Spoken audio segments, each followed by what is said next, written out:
Bonjour à tous et bienvenue sur boursicoté.com pour cette nouvelle analyse technique Forex et matières premières avec une paire de devises euro-dollar qui confirme sa dynamique baissière, puisqu'après l'alerte que nous avons connue il y a peu, on voit ici que d'un point de vue technique, on reste ici sur la moyenne mobile 20 exponentielle qui ici a bien joué son rôle de résistance et on revient ici au contact de cette zone de support et psychologique des 1.20. Donc une paire de devises euro-dollar qui continue ici sur ce retournement. Je vous avais déjà commenté ici cette phase technique. On était sur une dynamique haussière et puis ce brusque retournement ici avec cette attaque sur la bande de Bollinger inférieure nous a permis de constater justement ce rebond qui restait technique avec la moyenne mobile ici qui a vraiment chapeauté le sommet avec un retour des cours donc sur cette zone de support. Donc maintenant clairement on est ici sur une dynamique baissière. Si on confirme ici avec la cassure de la zone ici des 1.20, les prochains objectifs se situent notamment sur la zone des 1.1950 puis la zone ici des 1.1890. Sur la paire de devises livre sterling contre dollar américain, on est toujours ici dans cette zone de range entre 1.3675 et 1.40.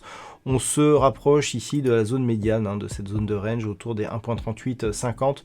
Donc une configuration dans la continuité qui est totalement neutralisée. On passe et on repasse ici au-dessus et au-dessous de cette zone des 1.3850. Et donc ça reste neutre dans un fond de tendance qui reste tout de même orienté à la hausse, puisque ces dernières semaines nous avons eu une belle hausse sur cette paire de devises. Mais on le voit très clairement ici, dans cette configuration, on est ici enfermé entre ces deux zones et le fait que l'on soit quasiment sur la partie médiane ici, sur la zone des 1.3850, ne nous laisse aucune indication d'une possible ou d'une potentielle sortie de cette zone de range. Sur l'or, il semblerait que ce soit la zone des 1800 $ l'once qui fasse désormais résistance. On le voit très clairement ici sur cette phase. On est venu tester ici à de multiples reprises, donc on avait commencé sur cette phase là et puis encore aujourd'hui on est venu chercher ici les 1798 $ l'once. Donc clairement la zone des 1786 a tendance à s'effacer un peu.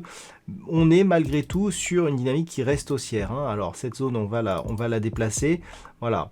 Ce que l'on peut constater surtout, c'est qu'on a justement une attaque de cette bande de Bollinger supérieure et que la consolidation se fait sur une dynamique beaucoup plus faible. On rebondit bien ici sur la moyenne mobile 20 exponentielle, même si après le second contact ici sur la bande de Bollinger supérieure, on se place donc sous cette zone sous cette moyenne mobile. Donc là, ce qu'il va falloir surveiller, c'est un possible retour des cours ici au-delà des 1780 $ l'once, qui est une zone horizontale intermédiaire. À défaut de ce retour, on pourrait connaître un mouvement de retour. On a tout de même ici ce qui ressemble assez fort à un double top. On le voit bien ici sur cette configuration où on vient là ici, on revient ici sur le plus haut et puis on casse. Ça ressemble un petit peu à ce que l'on a d'ailleurs sur le CAC 40. Cette cassure pourrait valider ici une poursuite du mouvement et c'est ce qui serait confirmé ici par le fait que la moyenne mobile 20 exponentielle agit désormais comme résistance sur la bougie actuelle. C'est à confirmer à la clôture de cette bougie. Mais si cette configuration était confirmée, on pourrait valider une accélération ici du mouvement baissier en direction de cette zone des 1760 $ l'once. Et puis enfin sur le WTI, on commence à ressentir un petit peu les effets de cette poussée haussière. Alors il faut se mettre dans une vue globale pour bien comprendre. Là on avait une grosse dynamique haussière ici qui a provoqué un contact ici sur la zone des 67,80 $ le baril. Ensuite on est venu consolider, on est repassé sous les 66,50 et on oscille entre ce niveau et la zone ici des 57,50 $ le baril. Et puis depuis hier, je vous indique que cette cassure ici des 61, puis la cassure ici de cette zone des 64 $ le baril, faisait naître une nouvelle dynamique haussière. Lorsque l'on se rapproche ici sur le mouvement, hier je vous indiquais qu'on n'avait pas eu contact ici avec la bande de Bollinger inférieure, et donc pour la peine, on revient ici marquer un nouveau plus haut significatif de tendance très court terme.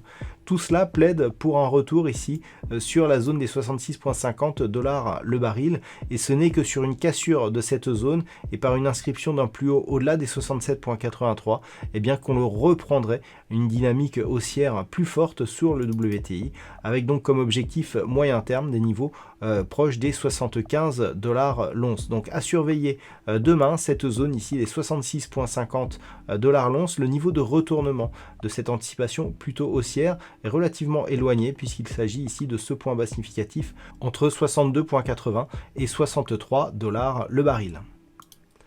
Voilà donc ce que l'on peut dire sur cette analyse technique Forex et matières premières. Je vous souhaite une bonne soirée et on se retrouve dès demain pour d'autres analyses techniques, toujours sur le site boursicoté.com.